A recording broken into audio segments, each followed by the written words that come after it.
Hello friend, जीना सुई धागा channel में आप सबका स्वागत है। आप सब कैसे हैं? उम्मीद करती हूँ आप सब अच्छे से होंगे। और आज मैं लेके आई हूँ एक और नया डिज़ाइन आइडिया जो आपको काफ़ी पसंद आएगा। तो आइए वीडियो को स्टार्ट करते हैं। देखिए, आज की इस वीडियो में जो आप डिज़ाइन देखेंगे वो मैंने बाजू की बॉटम पर बनाया था। आप चाहे तो इसे नेक पर और चाहे तो अपनी जो कुर्ती है उसके बॉटम पर भी बना सकते हैं। कहीं पर ही बनाएंगे ये डिज़ाइन उतना ही खूबसूरत लगेगा जितना कि ये अभी गया है। तो यहाँ पर डिज़ाइन को बनाने के मैंने जितनी मेरी बाजू थी उतना मैंने कपड़ा लिया है। यहाँ पर जो मेरी बाजू की आप लेंथ देख रहे हो वो है 9 इंच और वेद आपको अपने अकॉर्डिंग कर देनी है। यहाँ पर मैंने बाजू की कटिंग नहीं की है क्योंकि बाजू की कटिंग मैं बाद में करूँगी। इसके बाद मैंने ली थी पेपर फॉर्म, इसे बुकरम भी कहते हैं, चिपकने वाली। यहाँ पर पेपर फॉर्म का यूज़ किया था क्योंकि पेपर फॉर्म थोड़ी हल्की होती है। उसे आपको अपनी पूरी बाजू पे लगा देनी है। यहाँ पर मैंने पेपर फॉर्म को इतना ही लगाया था जितना मुझे डिज़ाइन चाहिए था। आप चाहे तो पूरी अपनी बाजू में लगा सकते हैं। अगर आपकी बाजू की जो लेंथ है वो है ज़्यादा, मतलब 14 इंच 15 इंच, तो आपको जितना डिज़ाइन चाहिए ना, जैसे कि ये डिज़ाइन मैंने 5 इंच में बनाया था, तो आप 5 या 6 इंच की बुकरम काटे, पेपर फॉर्म काटे, उतने ही चिपकाए जितना आपकी ज़रूरत है। पर अगर आप बॉटम पे यूज़ करते तो बॉटम पे 5 या 6 जितना भी आपको डिज़ाइन चाहिए उससे 1 इंच एक्स्ट्रा आप इस पेपर फॉर्म लगाएंगे। पर अगर आपकी बाजू छोटी है, जैसे मेरी बाजू छोटी थी 9 इंच की 8 इंच की, तो आप इसे पूरे पे पेपर फॉर्म लगा सकते हैं। इससे क्या है, जो बाजू है वो थोड़ी थिकनेस आ जाती है तो अच्छी ही लगती है।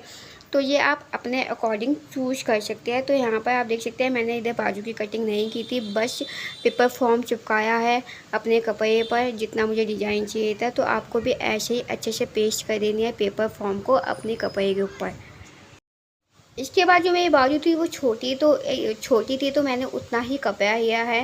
मतलब इसकी जो दूसरा कपड़ा था फिनिशिंग के वो भी मैंने इतना ही लिया है। अगर आप ये बॉटम पे बनाए हैं, मतलब कुर्ती की बॉटम पे बनाए हैं, बाजू की बॉटम पे बनाए हैं, बाजू वही है, तो आपको पूरा बाजू के हिसाब से कपड़ा नहीं लेना है। जितनी आपकी पेपर फॉर्म है उतना ही आपको यहाँ पर कपड़ा लेना है। क्योंकि मेरी बाजू छोटी थी तो मैंने कपड़ा पूरा ही रख दिया था। तो आप इसको अपने हिसाब से कम ज़्यादा पहले से कर सकते हैं और अच्छे से पिनअप कर देनी है। यहाँ पे आप देख सकते हैं मेरा जो कपड़ा है नीचे, जो एक्स्ट्रा कपड़ा है वो मेरा नीचे है और ये मेरा जिसमें मैंने पेपर फॉर्म लगाई थी ये वो कपड़ा है। इसको अच्छे से मैंने पेस्ट कर देना है, पिनअप कर देना है ताकि ये आगे पीछे ना भागे। अब जैसे मैंने बाजू में ये इसको पेस्ट किया था तो मैंने बाजू को कपड़े को फोल्ड कर दिया है। मतलब आपको अपने कपड़े का सेंटर पॉइंट लेना है। यहाँ पे मैंने अपनी बाजू को फोल्ड कर दिया था। इससे मेरा जो सेंटर पॉइंट है आप प्रेस करके भी सेंटर पॉइंट को, सेंटर जो पार्ट है उसे निकाल सकते हैं। इधर मैंने मार्किंग कर दी है। आपको पेंसिल या पेन से ही मार्किंग करनी है, ध्यान रखें, क्योंकि जो चॉक होती है वो थोड़ी मोटी होती है और जो डिज़ाइन होता है वो फैल जाएगा। तो आपको यहाँ पर पेंसिल से ही मार्किंग करनी है। यहाँ पर आप देख सकते हैं मैंने पेंसिल से मार्किंग की है। सेंटर पॉइंट आपको यहाँ पर निकाल देना है। इसके बाद इसके दोनों तरफ आपको 2-2 इंच से गैप पे और लाइनें बनानी है। 2 लाइनें दाईं तरफ, 2 लाइन बाईं तरफ। ध्यान रखें, अगर आपकी जो कुर्ती की बॉटम है तो ये लाइनें ज़्यादा भी हो सकती हैं। मेरी जो बाजू की बॉटम थी इसमें 5 लाइनें आई थी 2-2 के इंच के गैप पर। इसमें जो मेरी पहली बीच में जो लाइन है वो है 5 इंच की, 5 इंच लंबी नीचे से, और जो उसके बगल में 2 लाइनें हैं वो मेरी 4-4 इंच की है और जो साइडों में लाइनें हैं वो 3-3 इंच की है। आप अपनी लाइनों को अपने हिसाब से कम ज़्यादा कर सकते हैं। मेन है इसकी स्टिचिंग करना। अब आप इसकी स्टिचिंग देखिए यहाँ पर मेरी जो सेंटर लास्ट में जो लाइन थी वहाँ से मैंने नीचे से स्टार्ट किया है। जो आपका बीच का गैप है ना वो 1 फुट होना चाहिए। 1 फुट होता है जो मशीन का 1 फुट होता है। आपको नीचे से ऊपर की तरफ आना है और सिर्फ 2 पॉइंट, मतलब जो मशीन के 2 पॉइंट होते हैं, मतलब एक टाँका और दूसरा टाँका, वहाँ पे स्टॉप कर देना है। फिर मशीन को कपड़े को आपको घुमाना है और सीधी स्ट्रेट, मतलब जो यहाँ पर गैप था ना वो सिर्फ 1 फुट था। मशीन का जो 1 फुट है होता है जिसे आप 2 पॉइंट भी कह सकते हैं।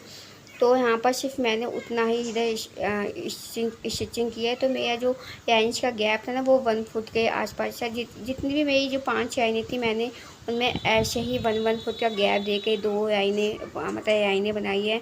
ऊपर से 2 पॉइंट का गैप है। इससे क्या होता है कि जो हमारा डिज़ाइन होता है ना वो काटने में, कटिंग करने में दिक्कत नहीं आती हमें। यहाँ पर आप जो मेरी स्टिचिंग का गैप है वो अच्छे से देख सकते हैं। मैं आपको बैक से टर्न करके दिखाती हूँ। एक एक पॉइंट का जो गैप है वो आपको अच्छे से दिखाई देगा। इस वजह से मैंने कंट्रास्ट धागा यूज़ करती हूँ वीडियो में, ताकि आपको अच्छे से दिखाई दे। आप कहते हैं इसकी कटिंग, क्योंकि इसकी कटिंग बहुत इंपॉर्टेंट है। ध्यान रखिए आपको बीच में से कट लगाना है और कटिंग ऐसे करनी है कि जो आपकी स्टिचिंग है वो कट ना हो पाए। जब आप ऊपर के पॉइंट पे आए तो हल्का सा गैप रखिए आधे इंच का, और वहाँ पे वी की तरह आपको कट लगाना है। इससे क्या होगा, जो आपके पॉइंट है वो अच्छे से कट हो जाएंगे और आपकी जो स्टिचिंग है वो भी कट नहीं होगी। तो आपको जो कट लगाने हैं कैंची से वो बिल्कुल ध्यान से लगाने हैं, इस चीज़ का ध्यान रखिए। कट लगाने के बाद आपको इसे पलट देना है, सीधा कर देना है। तो सीधा करने के बाद आप इसमें अच्छे से प्रेस कर दें, ताकि ये आपकी जो फिंगर से निकली है वो अच्छे से सेट हो जाए।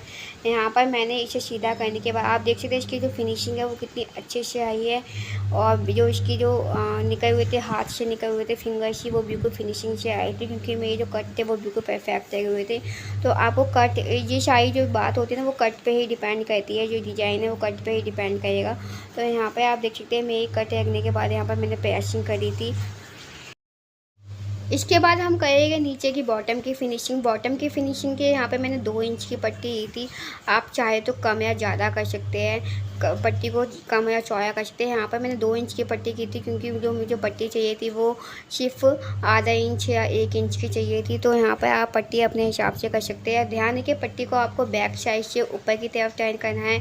तो यहाँ पर मैंने पट्टी को अभी तक मैंने बाजू, जो अभी तक हमारी जो बाजू है, मैंने यहाँ पे कटिंग नहीं की है। पहले में बॉटम, आप चाहे तो पहले भी कटिंग कर सकते हैं, पर मैंने बाद में ही कटिंग की थी।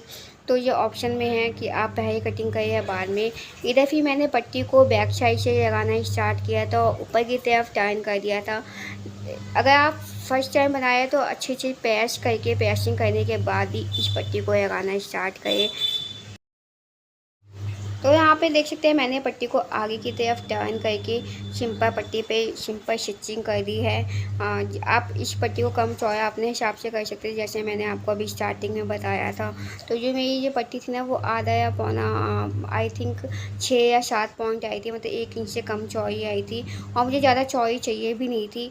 तो आप इसे कम ज़्यादा भी कर सकते हैं, 2 इंच 4 इंच तक, जैसा भी आपको कम्फर्ट हो अपने डिज़ाइन के हिसाब से। इसके बाद मैंने लगाया था ऊपर से वाइट कलर की लेस, जिससे इसकी बॉटम की लुक वाकई में ही काफ़ी बढ़ गई थी। अब इतना करने के बाद जो ये बीच के पॉइंट थे, मैंने बीच का जो पॉइंट है मैंने इसको यहाँ से पकड़ के अपने बाजू की कटिंग करी थी। जो मैं आर्म होल की शेप करती हूँ वो 3.5 इंच पे करती हूँ। तो आप अपने हिसाब से जैसी बाजू की कटिंग करते हैं वैसे बाजू की कटिंग करें। अगर ये नीचे का दामन है तो आप इसे छोड़ सकते हैं। यहाँ पर ये डिज़ाइन मैंने बाजू की बॉटम में बताया था, तो यहाँ पर मैंने अब बाजू की कटिंग की थी। आप पहले भी कर सकते थे, पर मुझे ये ज़्यादा कम्फर्ट देगा, क्योंकि डिज़ाइन बनाने के बाद थोड़ा बहुत अनइवन होता है, तो वो बाद में हम कटिंग करके निकाल सकते हैं। अब इतना करने के बाद जो बीच की जो लाइनें थी, इन होश को हमें पहना था, इसके मैंने किया था वाइट मोती का इस्तेमाल। आप चाहे तो और किसी कलर के बीच का इस्तेमाल भी कर सकते हैं या सिंपल भी छोड़ सकते हैं। मुझे इस डिज़ाइन को हाईलाइट करने के वाइट मोती या स्टोन, जो भी आप कंफर्ट समझे वो लगा सकते हैं। मैंने यहाँ पर वाइट मोती बीच की लाइनों में स्टिच किए थे। आप इस डिज़ाइन को ना कुर्ती के दामन पर या नेक पर भी बनाना चाहते हैं, तो आप अगर कोई मुझे कमेंट करके बताएगा कि यही डिज़ाइन आप नेक पर बताइए, तो मैं आपको नेक पे भी ये डिज़ाइन बना के दिखाऊंगी कि ये नेक पर डिज़ाइन कैसे बनेगा। फिर आज ये मैंने बाजू की बॉटम पे बनाया था। आप अगर कुर्ती के दामन पे ही बनाते हैं तो ये डिज़ाइन कहीं कोई बनाएंगे बहुत ही खूबसूरत लगेगा। तो अभी तक आपको ये डिज़ाइन कैसा आएगा, 10 में से आप कितने नंबर दोगे? मैं तो 10 में से 10 नंबर ही देना चाहूँगी, क्योंकि मुझे ये डिज़ाइन बहुत ही खूबसूरत लगा था बनने के बाद। क्योंकि तो मेरी यूट्यूब फैमिली, अगर आप इस वीडियो में एंड तक बने हुए हैं, आपने इस वीडियो को एंड तक देखा है, तो मेरे चैनल को बिना सब्सक्राइब किए मत जाना। जो बेल आइकन का बटन है उसे दबाना, शेयर करना, वीडियो को लाइक करना। और अगर डिज़ाइन अच्छा आएगा, वो मेरे आइडियाज अच्छे तो मेरी वीडियो को दूसरों को शेयर करना, दूसरों को लिंक देना, क्योंकि इससे हमें मोटिवेशन मिलता है। अच्छा से कमेंट करना, 10 में से आप इस बाजू के डिज़ाइन पे कितने नंबर देंगे करके बताना। अगर आप मुझसे कोई डिज़ाइन बनवाना चाहते हैं या चाहते हैं कि मैं कुछ और चीज़ सिखाऊं, तो उसके लिए आप मुझे कमेंट करके बताना। मैं कोशिश करूँगी वो नई चीज़ आपको सिखाऊं। तो आज की वीडियो में बस इतना ही। कल मैं मिलूँगी नए डिज़ाइन के साथ, नए आइडिया के साथ, और मेरे चैनल को बिना सब्सक्राइब किए मत जाना। Thank you, bye bye.